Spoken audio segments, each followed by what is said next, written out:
কেমন আছেন সবাই? আজকের ভিডিওতে আপনাদের সবাইকে স্বাগতম। আজকে যে বিষয়টা নিয়ে কথা বলতে চাই সেটা হচ্ছে যে ইএসএল প্রোগ্রাম। কানাডাতে আমরা যখন স্টাডি পারমিটের আবেদন করি অনেক ক্ষেত্রে ইউনিভার্সিটিগুলা আমাদের ইএসএল প্রোগ্রাম সহ অফার লেটার ইস্যু করে। তো আমরা অনেক ক্ষেত্রে না বুঝে সেই ইএসএল অফার লেটার সহ ভিসা আবেদন করি। তো গিয়ে সেই ইএসএল সহ অফার লেটারটার বিস্তারিত নিয়ে আজকে কথা বলতে চাই। চলুন মূল ভিডিও শুরু করি। কানাডাতে আমরা যখন স্টাডি পারমিটের আবেদন করি তখন গিয়ে আমাদের যে আইএলটিএস রিপোর্টটা আছে সেটা সাথে ইনক্লুড করে আবেদন করতে হয়। তো ইউনিভার্সিটি যদি কোনো কারণে মনে করে যে আপনি অন্য সব জায়গায় গিয়ে আপনি পারফেক্ট, কিন্তু ইংরেজি প্রফিসিয়েন্সি লেভেলে আপনার কিছুটা ঘাটতি আছে, তখন ওরা করে কি যে আপনাকে একটা ইএসএল কোর্স সহ আপনাকে একটা অফার লেটার ইস্যু করে। এখন এই অফার লেটারটার মানে হচ্ছে যে আপনি এইখানে আসবেন এবং আপনি অন্য কোর্সগুলোর সাথে সাথে এই ইউনিভার্সিটিতে একটা ইংরেজির কোর্স করবেন, ইংরেজির দক্ষতাটা আপনি বাড়াবেন এবং সেইটা গিয়ে পাস করলে তারপরে গিয়ে আপনি অন্য কোর্সে মুভ হইতে পারবেন বা অন্য কোর্সের সাথে সাথেও এইটা আপনি করবেন। অনেক ক্ষেত্রে সেটাও আছে। তো যেইটা হয় যে এই রকম কোর্সে আপনি যদি অ্যাগ্রি করেন এবং এইটা সহ যদি আপনি ভিসা আবেদন করেন তখন আপনার ক্ষেত্রে দুইটা প্রবলেম ক্রিয়েট হইতে পারে। একটা যে আপনি যখন এই অফার লেটার সহ যদি ভিসাও পেয়ে যান এবং কানাডাতে চলেও আসেন, আপনি প্রবলেম হবে প্রথম ফাইন্যান্সিয়াল প্রবলেম আপনি ততক্ষণ পর্যন্ত কাজের জন্য অনুমতি প্রাপ্ত হবেন না যতক্ষণ পর্যন্ত না আপনি ইএসএল কোর্সটা শেষ না করবেন। অর্থাৎ ইএসএল প্রোগ্রামে আপনি পাস করলে তারপরে আপনি কাজের জন্য অনুমতি প্রাপ্ত হবেন।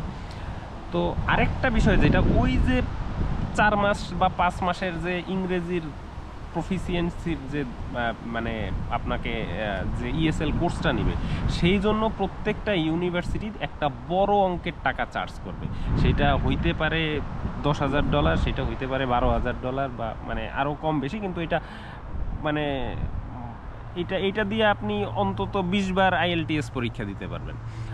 তো কেন না আরও আপনার যদি আইএলটিএস এর রেজাল্ট একটু কম আসে তাহলে এর একটু কষ্ট করে এইটা একটু বাড়াইয়া দেওয়াটা সবচেয়ে বেশি বুদ্ধিমানের কাজ গিয়া রাদার দেন আপনি ইএসএল প্রোগ্রামে অ্যাগ্রি করাচ্ছে।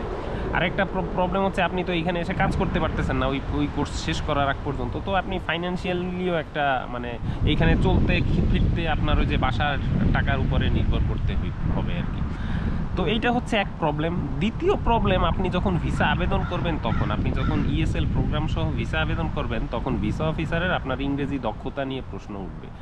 চিন্তা করবে যে আমি যে এই ছাত্ররে ভিসা দিব এর তো আসলে ইংরেজির যথার্থ দক্ষতা ইউনিভার্সিটি নাই মনে করতেছে।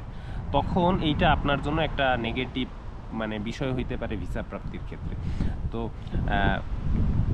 ওয়াইজ ডিসিশন গিয়ে যদি একান্তই প্রয়োজন না হয় সেক্ষেত্রে ইএসএল কোর্স সহ ভিসা আবেদন না করা, আরেকটু কষ্ট করে যদি আইএলটিএস রেজাল্টটা ভালো না আসে আরেকটু কষ্ট করে আরেকবার আইএলটিএস পরীক্ষা দেওয়া বা যতক্ষণ গিয়া ইউনিভার্সিটির রিকোয়ারমেন্ট অনুসারে আইএলটিএস না আসে ততক্ষণ পর্যন্ত চেষ্টা করে আইএলটিএস পরিপূর্ণ আইএলটিএস সহ তারপরে ভিসার আবেদন করা এবং ইএসএল কোর্স ছাড়া ভিসার আবেদন করা। তো আশা করি ইএসএল সহ আবেদন করা নিয়ে যে কনফিউশন তার একটা আনসার পেয়েছেন। অন্য কোনো বিষয়ে যদি আপনাদের জানার থাকে আমাকে রিচ করতে পারেন।